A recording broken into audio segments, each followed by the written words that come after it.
In today's video, I'm going to teach you how to use Google Ads Transparency tool to see competitors. By the end, you'll know exactly how to look up any advertiser, filter what you see by region, date and platform, and review the creative formats they're using so you can better understand the landscape you're competing in. First, go to the Google Ads Transparency Center. You can find it by searching for Google Ads Transparency Center in your browser and clicking the official result. This is a public resource from Google designed to show the ads that verified advertisers are running across Google's ecosystem. You don't need any special access to browse it, and it's free to use.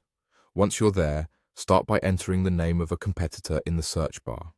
Use the brand's official name as it appears in their ads or on their website for the most accurate results.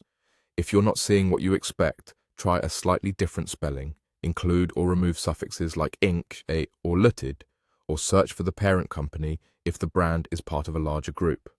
When you select the advertiser, you'll see a gallery of their ads and a snapshot of their activity within Google's ad network. Next, refine what you're seeing by selecting the country, the time range, and the platforms.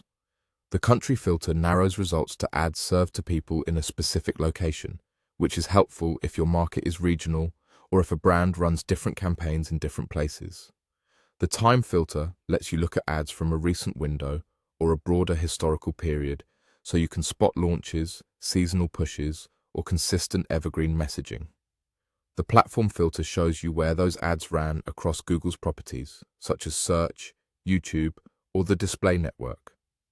Start broad to get the full picture, then dial in these filters to focus on the ads that matter most to you. Finally, review the ad formats available: image, text, and video.